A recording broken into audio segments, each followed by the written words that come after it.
Ya pasamos ese segmento, ya debían haber aprendido eso. Para que nunca más en su vida se olvide. Soplo pleurítico, murmullo vesicular disminuido, en ambos lados, más en el izquierdo está abolido, en el derecho está la mitad inferior. Su crepitante, soplo pleurítico, pectoriloquia. La pectoriloquia es por la zona pegada al ranio pleural. Tiene una pancreatitis con el ranio pleural bilateral. Por eso la ven medio histérica.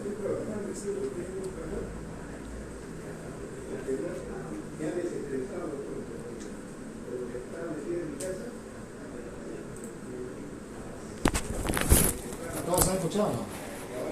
Los cuatro. ¿Te van a dar plata? No. Porque el jefe quería darle alta de día. Sí. El jefe interna, Fajardo.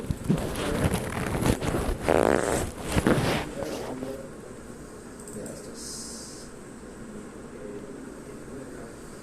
Pasen el mío. ¿Quién es el jefe? Uno delgadito con lentes, creo. Ya no importa. Sí. Las cosas extra médicas no importan. Para ustedes no, para mí sí.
Ah, pero acá no sonaba, creo, ¿no?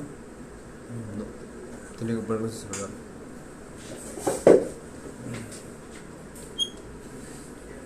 Por algún motivo no hacía bien, ¿no?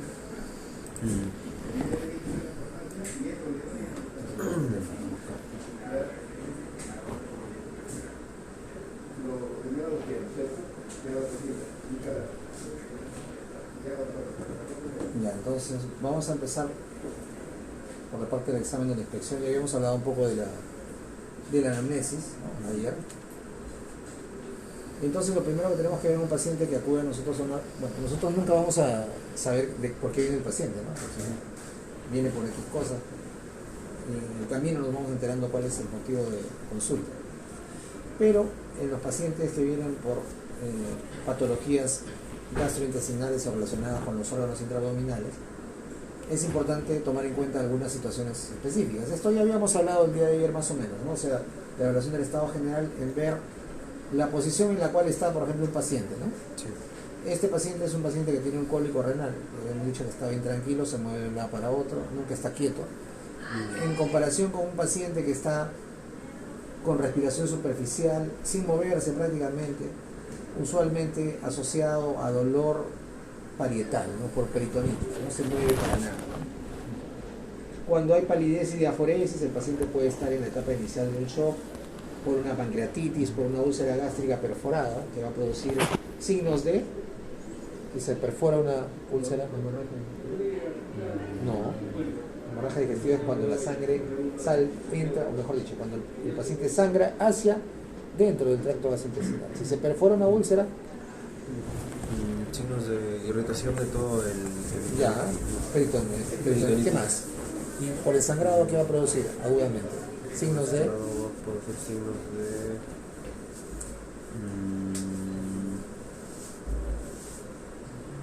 hematemesis, hematemesis, ¿qué cosa es?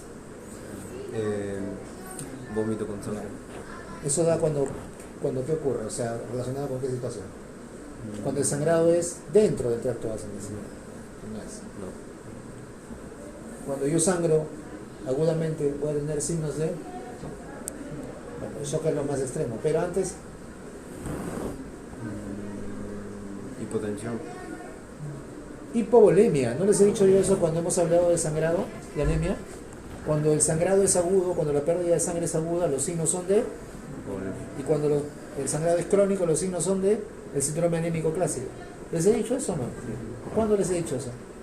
En el primer segmento, ¿Y? en el seminario. ¿No se supone que ya deberían saberlo? Sí. Y voy a ser más estricto con ustedes, porque la pasamos bien, nos vacilamos todo, pero no están aprendiendo.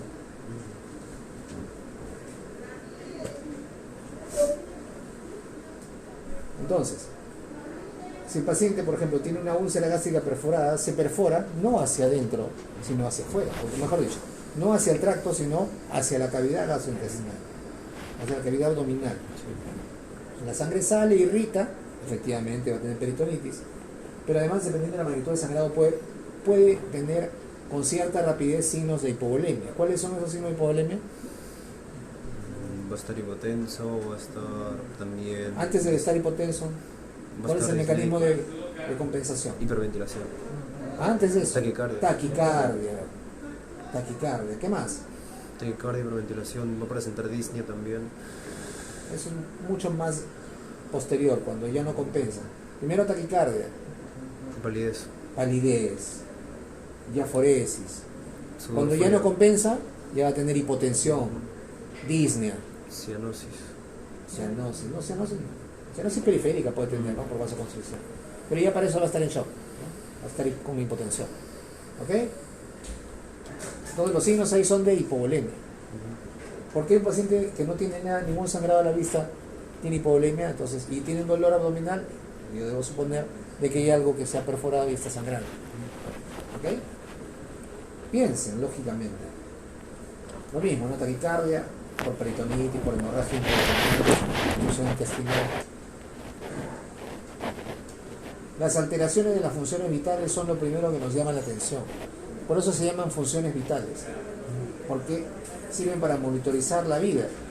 Son lo primero que se altera, son el primer mecanismo de compensación del cuerpo para tratar de paliar la situación anormal que hay. Pero ya saben ustedes, cuando ya ese mecanismo persiste, las cosas se ponen peor. Luego pasamos a la inspección de la piel, que en algunos casos está relacionado con algunas enfermedades gastrointestinales. ¿Ves ahí que no ves nada? Y aquí vemos un signo importante del cual tendremos un seminario, que es la ictericia. Además tiene unas lesiones en la piel bien interesantes. Esto yo diría, mirándolo, sin conocer, bueno, he puesto la foto nomás, ¿no? Esto se ve, estas lesiones en la piel así como asociadas a la ictericia, se ven pacientes con cirrosis biliar primaria, ¿no? Es una patología bien rara, ¿no? Pero existe, es una patología congénita. Y hay un montón de hepatopatías congénitas que cursan con ictericia persistente, ¿no? Y eso produce algunas alteraciones en la piel. Y este me parece que es. Bueno, ¿esto cómo se llama?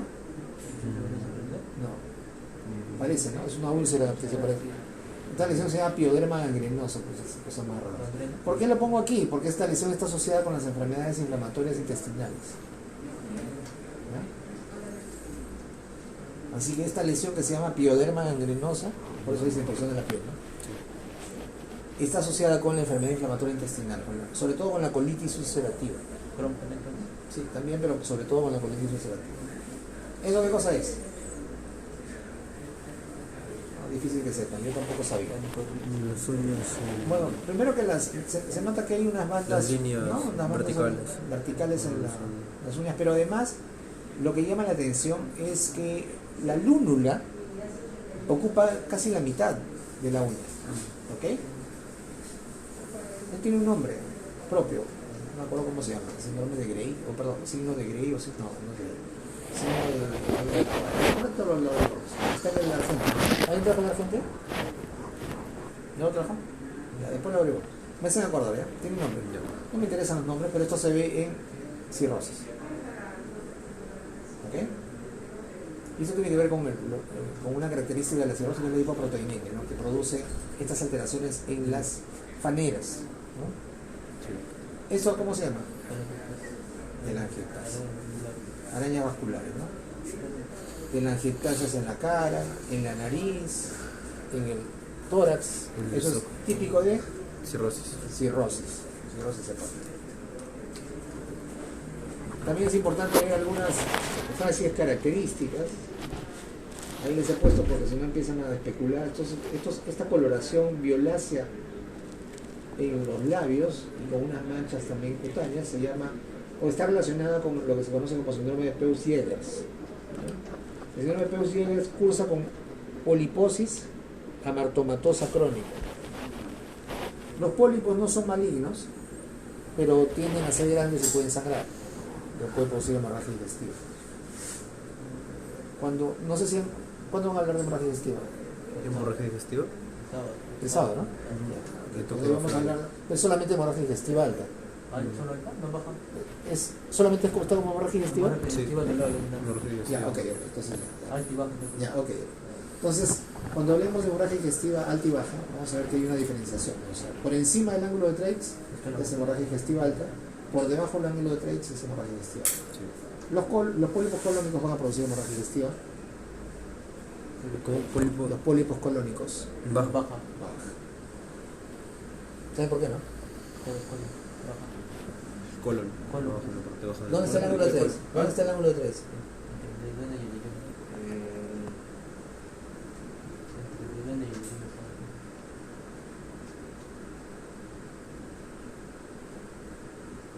¿Dónde está el ángulo de Treitz? No, en el sistema nervioso. ¿Dónde está? Tercera porción de duodeno, ¿no? Primera, segunda, tercera. Entre la segunda y la tercera. ¿No? Este es el ángulo de Treitz. Yo le dije, el duodeno hace un marco. ¿Para qué órgano? Para el... Hace un marco para el colon. No, colon, no, sí, colon está abajo, sí, está en el duodeno. ¿Qué marco? Primera porción Marco ascendente, colon. segunda porción descendente, tercera porción diagonal. ¿Ese marco para quién es? ¿Quién se inserta en el marco del duodeno? ¿Qué órgano está ahí? ¿Cómo que el estómago? El estómago está más arriba. Señores, yo los voy a jalar el próximo este segmento. No saben ni siquiera anatomía. ¿Esto qué cosa es? Es el estómago. Ya, el estómago. Termina el estómago. Pilo. Vamos a ponerlo acá. Ah, ya. ¿Esto qué cosa es? El Duodeno. Primera porción, segunda porción, tercera porción. ¿Dónde está el ángulo de Treitz? Muy bien. ¿Qué órgano está acá? Páncreas. Páncreas. El duodeno es el marco del páncreas. ¿Esto qué cosa es? Cabeza, cuerpo y colon. colon. Esta es anatomía básica. Entonces, la poliposis amartomatosa crónica que tienen los pacientes que tienen síndrome de Peutz-Jeghers produce hemorragia digestiva baja. El colon está, aquí hay 7 metros de intestino y recién aparece el colon, ¿no? Todo lo que está por debajo de aquí es hemorragia digestiva baja. Todo por aquí encima, Ahí. así de simple. ¿Ok?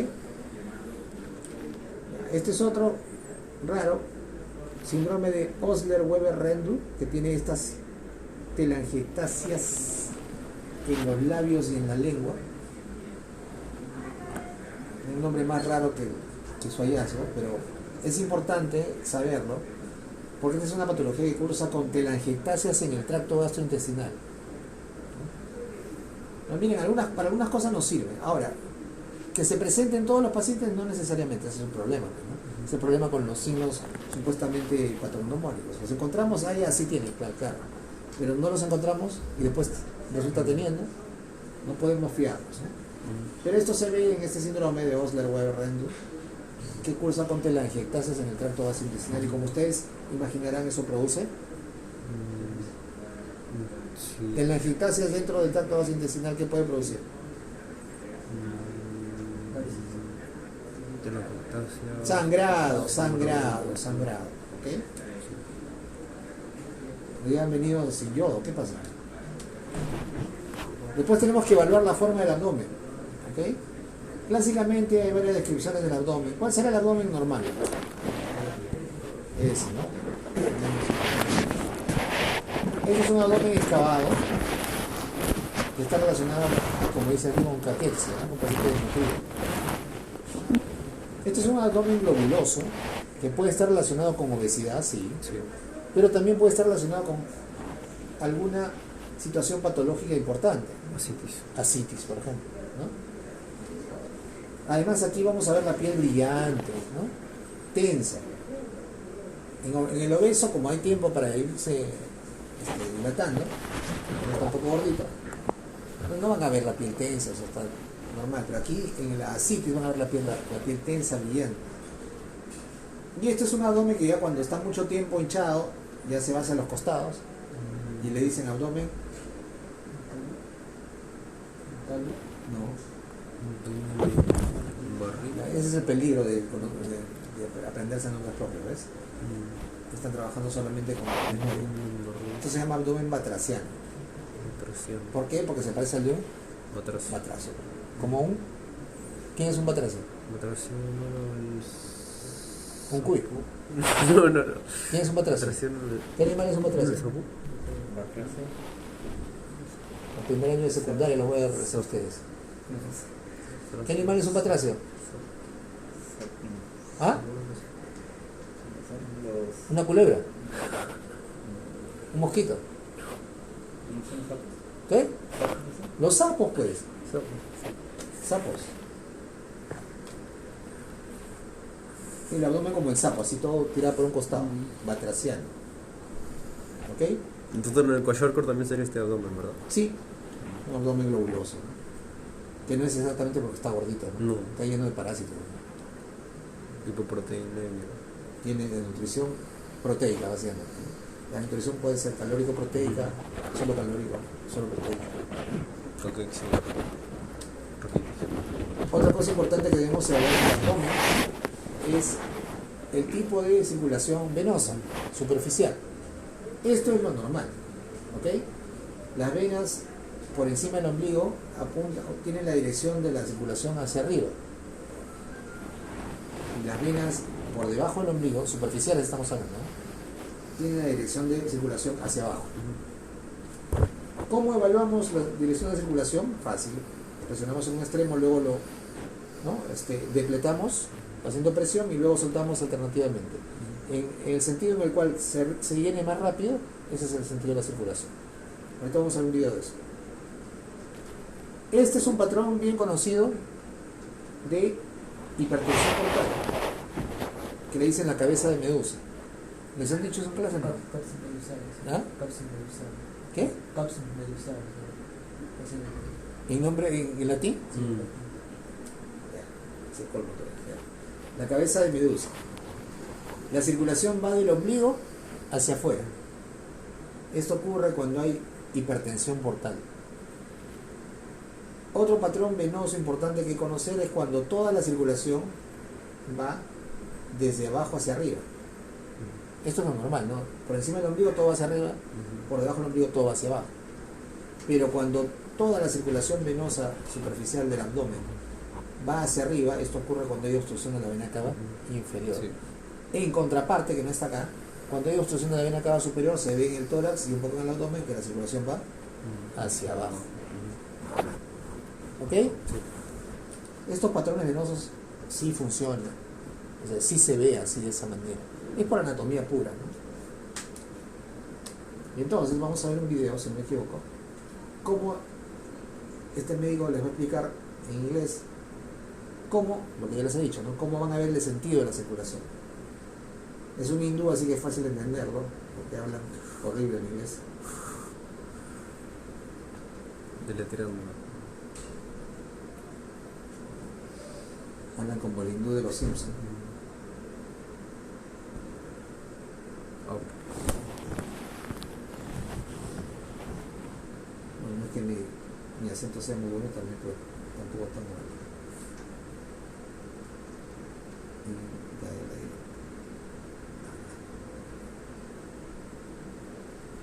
quiere salir.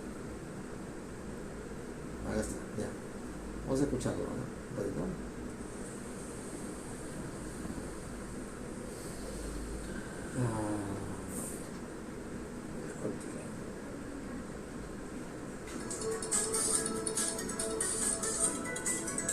First of all, how do we examine the patient with dilated abdominal veins? The patient should be in a sitting position. The vein that is free from the branches for a distance of around 3 centimeters is being identified. Two fingers are pressed close together and placed over the middle of the venous ¿Cómo drena segment. la vena? ¿No? Para Now, poder ver luego. both the fingers are moved in the opposite directions and the underlying vein is being emptied, which is also known as milking of veins. Eso se llama ordeñar la vena, ¿no? O sea, agarran y con los dos dedos, ¡pum!, le quitan la sangre. ¿Para qué? Para ver luego la velocidad. ¿Para dónde va el flujo? Está yendo hacia abajo, hacia arriba, hacia... como sea, ¿no? Release one of the finger and observe the speed of filling of the vein Lo in mismo. one direction, and procedure is being repeated in the other direction as well. ¿Se dan cuenta cómo Let us se see llenó? this in this De arriba y De arriba abajo. a abajo. Miren, miren. Release one of the finger and observe the speed of filling of the vein in one direction, and procedure is being repeated in the other direction as well. ¿Cuál se llena más rápido? Let us see El de this in abajo. this video. Así. Miren, It is fast ahí va filling lento. in the upward direction and slow refilling in the downward direction. No, al revés. Perdón. So Ahí let está. us see this in this video. There is Hacia fast arriba. filling in the upward direction and slow Upward refilling in direction. the downward direction. Entonces la velocidad con que se llena depende, nos va a decir hacia dónde es el flujo. Si se llena más rápido de arriba a abajo, esa es la dirección del flujo. Si se llena más rápido de abajo hacia arriba, esa es la dirección del flujo. ¿Ok? O sea, lo tenemos que hacer cuántas veces. Dos veces, pues, ¿no? Para primero libro arriba y después libro abajo. ¿Ok? ¿Entendieron? Sí. So the point to remember is that the fast filling component denotes the direction of blood flow. What is the significance? This test helps in differentiating cirrhosis from vena cava obstruction. In a patient with liver cirrhosis with portal Lo que hypertension, les he dicho. veins are Normal. dilated and tortuous, and blood flow Caput is in the medusal. centrifugal direction, that is, away from the umbilicus.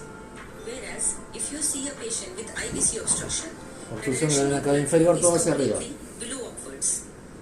And La obstrucción de la patients vena cava with superior, severe vena cava obstruction, the direction is todo hacia completely above downwards. Desde arriba va desde el tórax. So the points to remember at the end of this video are: observe the position of the vein in relation to the umbilicus. En relación al Speed of filling ombligo. of the vein to be noted.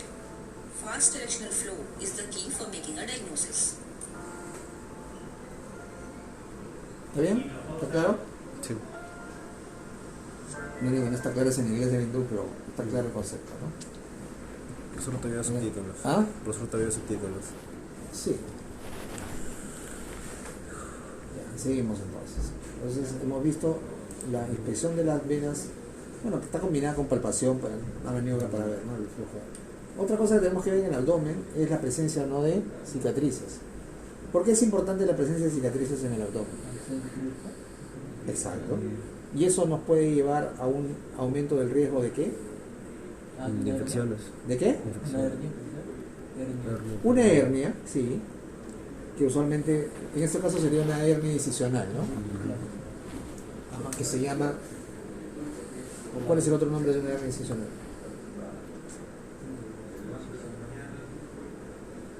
Una hernia es la salida de contenido abdominal a través de un orificio normal. Entonces, como la incisión no es un orificio normal, se llama hernia incisional o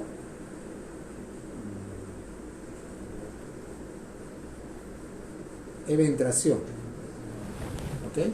La hernia incisional o eventración. Sí, primer punto. Está bien. Es más o menos obvio, ¿no? Si vemos una eventración o la salida de un poco de contenido abdominal por ejemplo aquí, ¿no?, por la línea media, el paciente tiene un antecedente quirúrgico, estamos ante una eventración. Pero también es importante el antecedente quirúrgico. ¿Por qué motivo? ¿A qué puede predisponer al paciente que tuvo una cirugía abdominal? Una infección. ¿Ah? Una infección. No, pero ya cuando pasó del problema agudo. Antecedente, ya cuando ese evento de la cirugía pasó.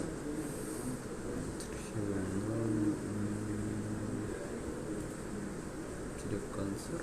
Les dije ayer, obstrucción. Obstrucción por bridas. Cuando se ha manipulado el abdomen previamente, yo debo tener en cuenta mucho ese dato, porque si el paciente además viene por dolor abdominal y no tiene deposiciones y no tiene flatos, puede tener una obstrucción, ¿no? Oclusión intestinal por bridas, si tiene un antecedente quirúrgico. ¿Okay? Si no tiene un antecedente quirúrgico, será una obstrucción por otra razón. No será por bridas, pero será por otra razón. Bueno, por eso es importante el antecedente.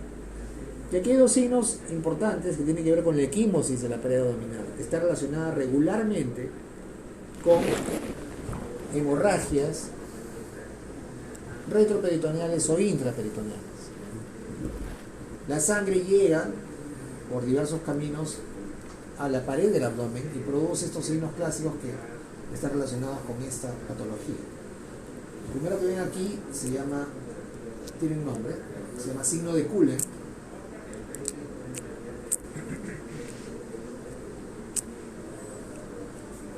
O hemorragia periumbilical. Es este de aquí. Vamos a verlo. This patient presented with severe acute abdominal pain of 72 hours duration, and what you are seeing here is hemorrhagic pigmentation around the umbilicus and lower abdomen. Y ahí está, ¿no? Se ve claramente, ¿no?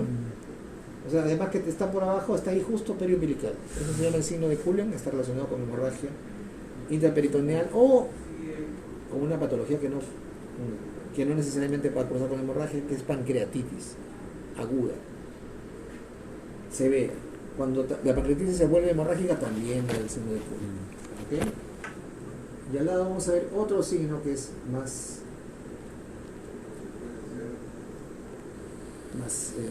llamativo. Bueno, acá se ven varias cosas, es un caso extremo. Pero nos interesa básicamente ver. Hi friends, this is a case of a necrotizing pancreatitis, and ¿Entienden lo que dice, no? Que es una pancreatitis necrotizante. here classically you can see the Great Turner sign. Eso es lo que quiero que vean, el signo de Great Turner. As here you can see the ecchymosis or the discoloration is seen in the flanks. En los flancos. Ese es el signo de Great Turner. La equimosis en los flancos. ¿Ok? If we come towards the umbilicus, here also you can see around the umbilicus is also there is the bruising is present. So this is known as the Cullen sign. Que es el título está entre las patas. If Cullen this sign. bruising is present on the inguinal ligament, Este paciente tiene el signo de Cullen porque está también en periumbilical y tiene el signo de Great Turner. it is known as the Fox sign.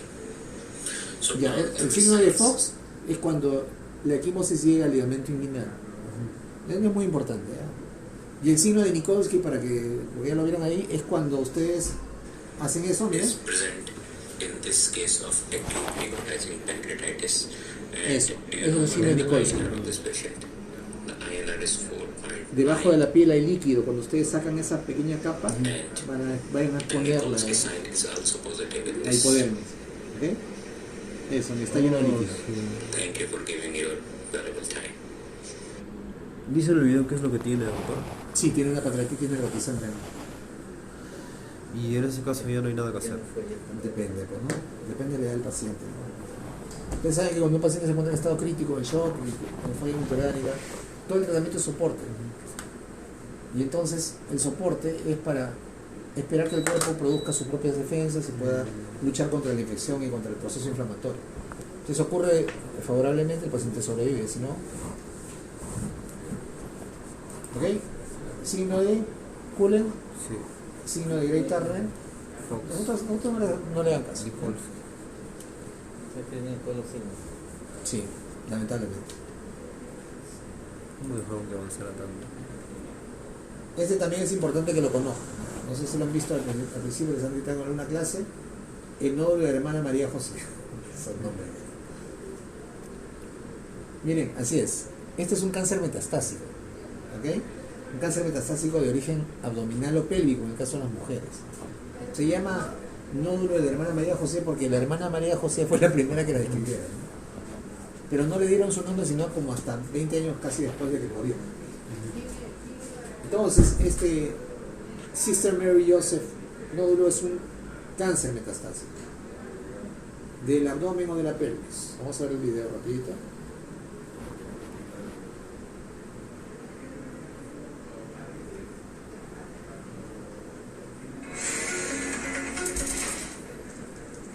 Me matan así, como para Welcome back to another video of Medic Notes. This video is on Sister Mary Joseph nodule. It is a firm, metastatic tumor nodule located at the umbilicus.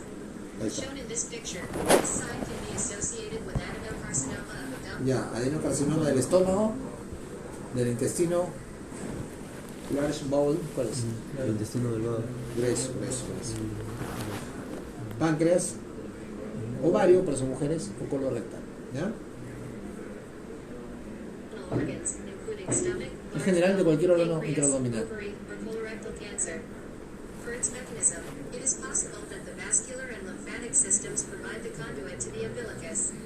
Direct spread from Esto es una metástasis, un tumor metastásico, o sea, llega al ombligo por los mecanismos que está describiendo, que no son muy importantes en realidad, llega a través del sistema vascular linfático o por diseminación directa del peritoneo, o sea, por contigüidad. Pero este es un cáncer metastásico que se da en patologías neoplásicas del abdomen o de la pelvis, básicamente. Pero curiosamente, este que se ve más bonito era un tumor o era un cáncer de pulmón, lo cual es bien raro, pero está descrito, ahí está la foto, ¿ok? Ese se llama el nódulo de la hermana María José.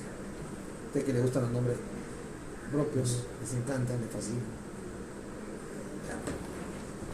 Seguimos.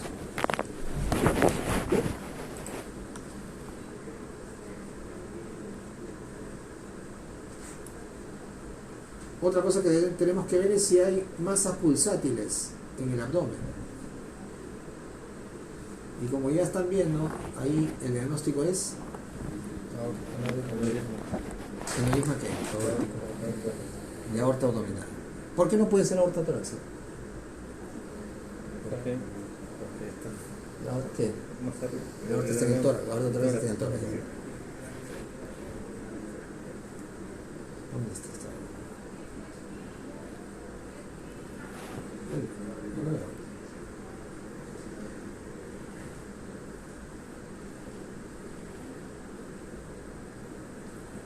Acá está. Miren.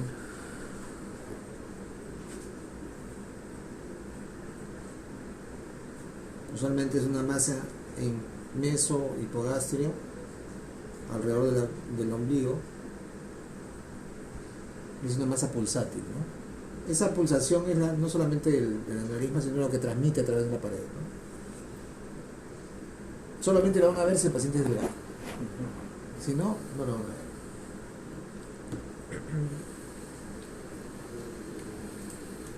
Entonces, ¿qué tenemos que evaluar en la inspección del abdomen? La forma del abdomen, si hay o no cicatrices, estrías, equimosis, ya vimos algunos casos. Circulación colateral venosa. El vello pubiano, parece no muy importante, pero en algunas alteraciones hormonales, ¿no?, que cursan con alteraciones de las hormonas sexuales, van a tener distribución del vello púbico de manera inversa.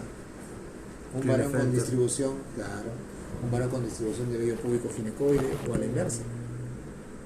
¿Cómo es la distribución del vello púbico androide en el abdomen? En el abdomen. Sí. Una T. En el hombre, en el abdomen, la distribución es una T. Ok, perfecto. En la línea media hay vello, ¿no? Completamente. Y luego en la parte pública. Y bueno, en el pecho, ya no es el abdomen, es el pecho, es aquí. En cambio la mujer, No. solamente en la Del ombligo por abajo. exacto, solamente en el público. Si hay hirsutismo puede haber, como dice, el ombligo un poquito, pero no hay en la línea media del abdomen, ¿no? Entonces, se va a ajustar. El ombligo, ya hemos visto que el ombligo es un punto de referencia no solamente para hacer la línea, sino que además podemos tener, en el caso de un abdomen globuloso puede haber una hernia umbilical. Los latidos, como hemos visto, los movimientos anormales y las hernias y ovulaciones. Todo eso se ve en la expresión auscultación. En la auscultación del abdomen, en realidad, tenemos que ver algunas cosas, pero lo cierto es que la auscultación del abdomen no es una herramienta diagnóstica muy importante, salvo en casos muy puntuales. Ustedes van a leer en el Suros casi como 10 páginas de auscultación de abdomen y nada de lo que dice sirve. ¿Okay? Los ruidos ciroaéreos son lo más irregular que hay en el mundo. Son chasquidos y borboteos completamente irregulares, que tienen una frecuencia completamente variable. Cuando ya son muy prolongados e intensos se llaman borborismos. Bueno, eso es lo que debemos saber, ¿no? Cuando no hay ruidos por más de 5 minutos puedo yo decir que hay ausencia de ruidos, o sea, 5 minutos escuchando, ¿no? No es muy práctico que digamos, ¿no? Y entonces, cuando los ruidos, lo que nos sirve es solamente un poco, es cuando hay ruidos ciroaéreos normales, o sea, yo los escucho más o menos bien, con una frecuencia entre 5 a 35 por minuto. Eso tiene cierto nivel de exclusión, que no es mucho, como ustedes ven, es 0,4. O sea, si fuera 0,2 o más cerca de 0,1 sería mejor, ¿no? Es 0,4, o sea, casi que me aleja la posibilidad de que sea obstrucción. Es para lo único que sirve. Porque en la obstrucción puedo tener yo ruidos aumentados en un primer momento y luego ausentes totalmente. O normales. Y entonces nada me sirve.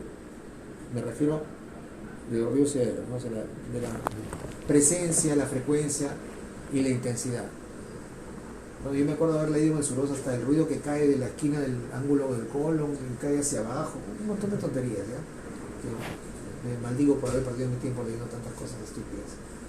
Entonces ustedes no lean eso en el Suros, ¿no? Porque los ruidos ciroaéreos están demostrados que no sirven como herramienta de diagnóstico. Solamente, miren, el R es bien discreto para descartar obstrucción intestinal cuando son normales. ¿Ok? Los soplos abdominales tampoco es que sean muy interesantes ni muy útiles para el diagnóstico. La mayoría se detectan en el epigastrio y los cuadrantes superiores. Estos son los lugares donde yo debo ocultar por la posibilidad de soplos en el abdomen. ¿Ok? En epigastrio, un poco más abajo al nivel de las arterias renales, mucho más abajo en el nivel de las ilíacas y mucho más abajo ya en la pierna, ¿no? Por las femorales. ¿Ok? Y entonces fíjense, ¿por qué no nos ayuda? Porque en el 4 a 20% de personas sanas se auscultan soplos epigástricos. O sea, sin tener ninguna anomalía, yo puedo escuchar soplos hasta un 20% de personas sanas, más comunes en personas jóvenes como ustedes, ¿no? Son sistólicos de tono medio bajo entre la apófisis sifoides y el ombligo, o sea, en esta zona yo puedo escuchar, sin que eso signifique algo anormal. Y por eso se dan cuenta que la auscultación no es, digamos, una herramienta muy útil, salvo en casos muy puntuales, ¿no? ¿Cuándo nos sirve? Cuando yo escucho, por ejemplo, un soplo sisto-diastólico a nivel de la emergencia de las arterias renales. Ahí sí eso es casi, no casi, ¿no? Es recontra patognomónico de estenosis de la arteria renal. 38.9 debe haber. Pero el soplo tiene que ser sisto-diastólico. ¿Ok? No solo sistólico, pero los soplos normales o los soplos comunes o inocentes del abdomen son soplos sistólicos de tono medio bajo entre la apófisis sifoides y el ombligo. O sea, si son de tono medio bajo, ¿con qué lo oculto? Con la campana. ¿Ok? Yo debo ocultar en estos puntos epigastrio, emergencias renales, emergencias de las ilíacas, y ya de pasada las femorales. Si encuentro un soplo por aquí, puede ser normal, si es joven. Si encuentro un soplo en las renales, si es sisto-diastólico, 38.9 para que sea estenosis renal. Y usualmente esto es en pacientes jóvenes o en pacientes adultos mayores de 75 años cuando no es por enfermedad renovascular, por displasia de la media, sino es por enfermedad aterosclerótica, que se forman placas en el ostium de las arterias renales, en la emergencia de las arterias renales.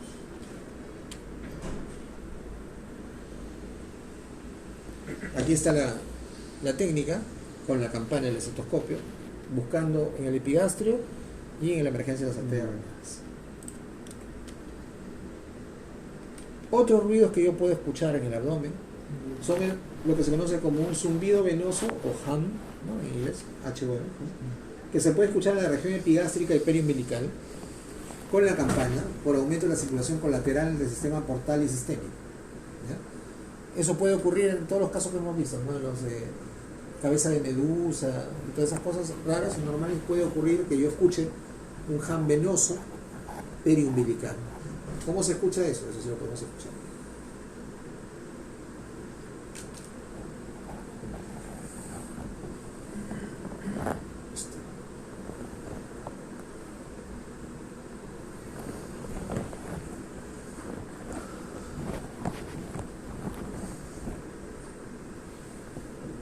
Este es.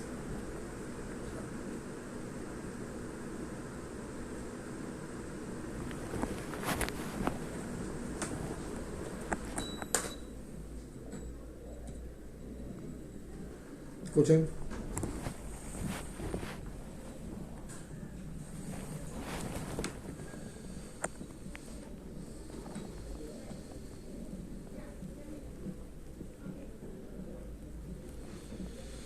Están mezclados varios ruidos, ¿no? Está el ruido del corazón, están los ruidos hidroaéreos y está el hum venoso ahí debajo. Una piel tan delicada como la íntima merece un cuidado. Otra vez.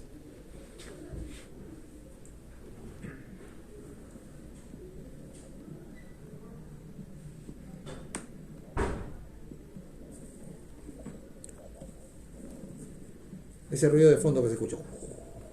Ese es el hum venoso. ¿Ya? Es en sístole y en diástole. ¿Ya? Hay otros ruidos que son más difíciles de escuchar, que son frotes en la región hepática y frotes en la región esplénica. Están asociados con neoplasia o con inflamación del peritoneo y está alrededor del órgano. Son ruidos bien raros en realidad, pero teóricamente podemos escuchar eso, ¿no? También en esas zonas los frotes son un poco un tono más alto, podría escucharlo yo con el diafragma, pero el hum venoso, y eso sí tengo que escucharlo con la campana, ¿ok? En el abdomen, ¿qué tenemos que ocultar? Ruidos hidroaéreos, solo para ver que estén, ¿no? Soplos, en los puntos que ya les he dicho, frotes y el murmullo venoso o hum venoso, ¿okay? Que solamente lo vamos a escuchar si es que tenemos algún patrón anormal de circulación. O sea, iremos a buscarlo solamente si vemos esos patrones anormales de circulación venosa. ¿Ok? ¿Está claro todo? ¿Qué nos falta? Nos falta percusión y palpación. Palpación es la parte más larga del examen abdominal. Es como la auscultación de corazón. Así es. Entonces, hay palpación virtualmente para cada órgano, pero virtualmente mucho de eso no sirve. Sobre todo para la mayoría de personas aquí en Perú. No mayoría, no contestamos. Creo que debemos estar como el 40% de las personas no son accesibles para palpar, por ejemplo, el vaso o el páncreas, peor todavía, ¿no? Que reto peritoneal. Algunas maniobras las vamos a ver, otras las vamos a hacer, las más sencillas para hígado, básicamente el vaso. El páncreas no vamos a intentar, ninguno podríamos intentar en Adrián, pero seguro que más le haríamos doler que palpar. Vamos a verlas solamente tangencialmente, pero es la parte más larga, ¿ya? Y la percusión también es importante, o sea que a partir de ahora vamos a ver percusión y palpación abdominal. ¿Ok? ¿Alguna pregunta? ¿Cómo?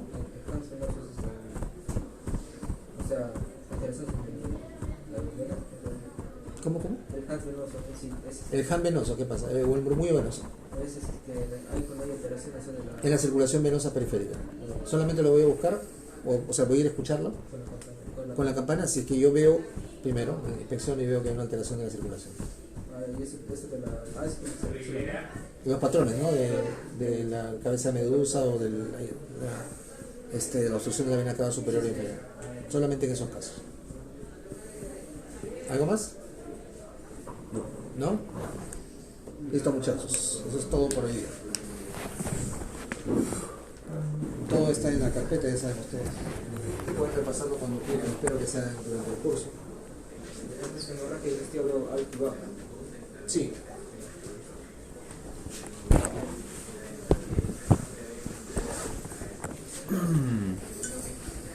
Estudien, por favor.